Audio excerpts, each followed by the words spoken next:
माननीय प्रधानमंत्री जी, नमस्कार। मैं सतीश प्रेमी, पूर्व निदेशक प्रथम बैंक मुरादाबाद, सबसे पहले आपको बधाई देना चाहता हूँ कि जिस तरह से पूरी दुनिया में कोरोना महामारी से पूरी भयावह की स्थिति है, ऐसे में देश का सफल नेतृत्व करते हुए पूरे देश की जनता जाति और धर्म राजनीति से परे पूर्ण रूप से आपके साथ खड़ी है, इस उम्मीद के साथ कि इस महामारी से आप देश को निजात दिलाएंगे और साथ साथ उन तमाम गरीब मजबूर लोगों का भी ध्यान रखेंगे जो कहीं ना कहीं देश में लॉकडाउन से, कोरोना वायरस से, कहीं ना कहीं आर्थिक स्थिति से भी जूझ रहे हैं। आपने पूरे देश को विश्वास में लेकर के जिस तरह से कोरोना वायरस का मुकाबला करते हुए जो देश में उत्साह और पूर्ण रूप से विश्वास कायम करने का प्रयास किया है कि हम लोग लॉकडाउन, सोशल डिस्टेंसिंग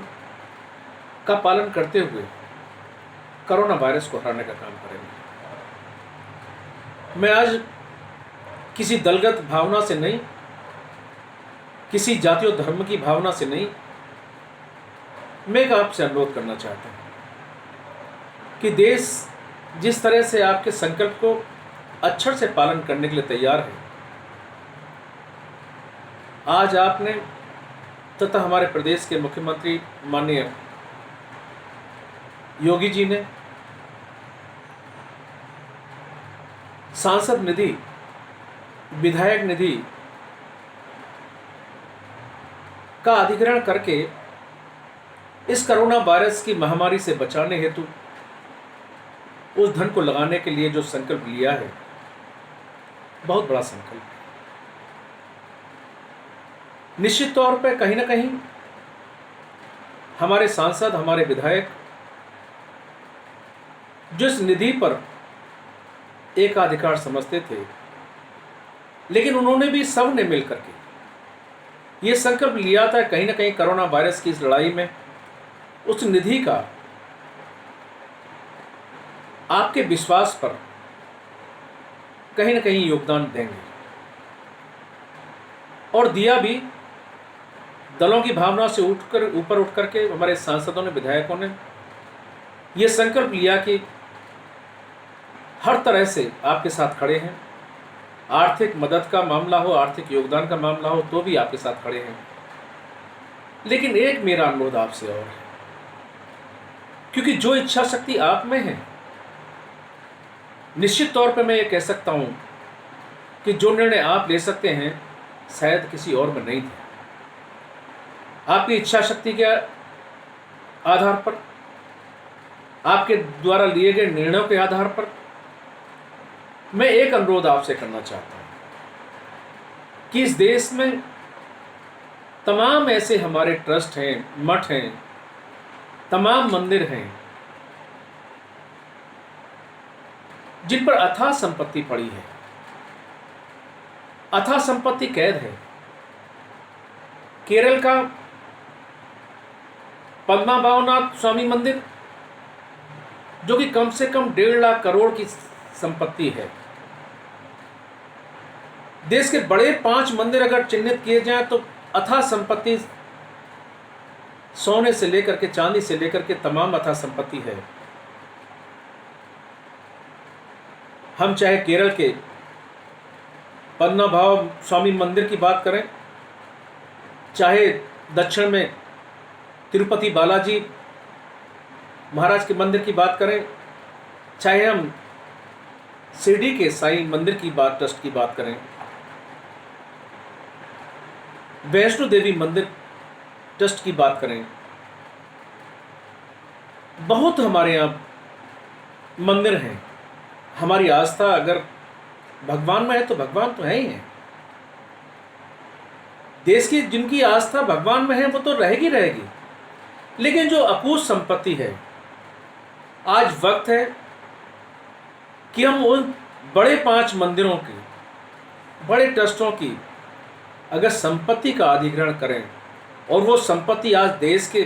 तमाम जनमानस के कोरोना महामारी से लड़ने के काम आ सके, तो इससे बड़ा निर्णय नहीं हो सकता। ये आज वक्त है, हो सकता है कि मैं कुछ गलत हूँ, मेरी विचारधारा से कुछ लोग सहमत न हो, लेकिन आज वक्त है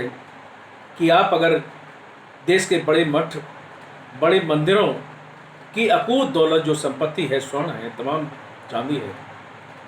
अगर उसका अधिग्रहण करके देश के जनमानस के लिए इस महामारी, कोरोना महामारी से जूझते हुए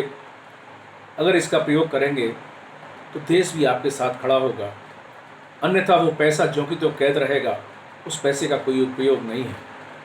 वो तमाम अकूत संपत्ति जिसका कोई अकूत वो नहीं है। ये मैं नहीं कह रहा, किसी धर्म जाति के आधार पर नहीं कह रहा। जहाँ हमारे तमाम मंदिर हैं, हमारे हाजी अली दरगाह ट्रस्ट हो, चाहे हमारे अजमेर शरीफ ट्रस्ट हो, उनका एक बार आंकलन करा के जो संपत्ति है, जो धन दौलत है, उसका स्वर्ण मंदिर है, इनका अगर प्रयोग आज ऐसी महामारी के दौर में भी अगर प्रयोग न हो पाया, तो इससे बड़ा वक्त नहीं आएगा कि इन मंदिरों पर जो अकूत दौलत है, लाखों करोड़ की संपत्ति है, सोना चांदी है, उसे सरकार अधिग्रहण करके महामारी के खिलाफ जनमानस के उन गरीब मजदूर तमाम लोगों के लिए उपयोग में लाएं, जो हमसे और आपसे काफ़ी उम्मीद करते हैं। बहुत सी उम्मीदें हैं आपसे, क्योंकि जो पैसा सांसदों का, विधायक निधि का आपने अधिग्रहण किया 2 साल के लिए, वो भी बड़ा एक निर्णय था, लेकिन कहीं ना कहीं उनसे काम, विकास के काम अवरुद्ध होंगे, और विकास के काम अवरुद्ध होंगे तो गांव में, देहात में जो निधि लगती थी, उससे मजदूर, जो राज मजदूर काम किया करते थे, रोजगार प्राप्त किया करते थे, उनमें भी कहीं ना कहीं कमी आएगी। इसलिए वो सब हम हर वक्त भूखे रह कर के भी, तकलीफ सह कर के भी, सोशल डिस्टेंसिंग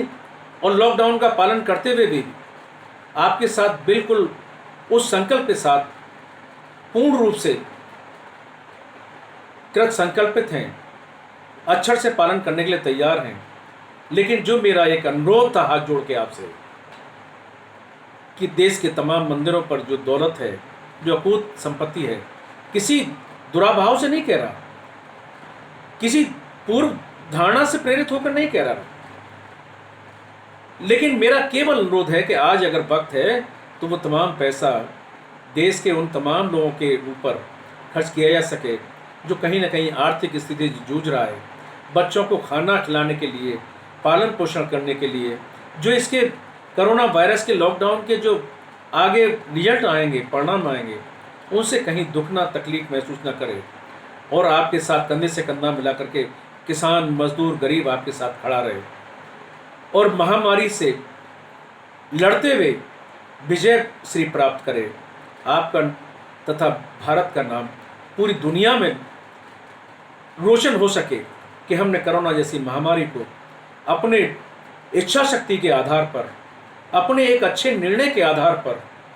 एक देश के अच्छे नेतृत्व के आधार पर हमने कोरोना महामारी को हराया। ऐसा मेरा आपसे अनुरोध है। मैं क्षमा चाहता हूँ अगर कुछ गलत कह गया हूँ, लेकिन मेरा अनुरोध इस बात को लेकर के जरूर है कि मेरी भावनाओं को आप समझते हुए पुनः उसको लागू कराएंगे, और देश की अकूत दौलत जो बंद है तिजोरियों में, उसको निकाल के गरीब मजदूरों के, गरीबों के, किसानों के, मजदूरों के काम आएगी। पुनः आपको हृदय की गहराइयों से पुनः धन्यवाद, और पुनः इस बात का पूर्ण रूप से आश्वस्त भी करना चाहता हूँ कि जितना समाज में हम लोग अगुआ हैं, समाज के अग्रणी सामाजिक लोग हैं, वो तमाम लोग आपके साथ खड़े होकर के जाति और धर्म तथा राजनीति की भावना से परे आपके साथ कंधे से कंधा मिलाकर खड़े हैं। जय हिंद, जय भारत।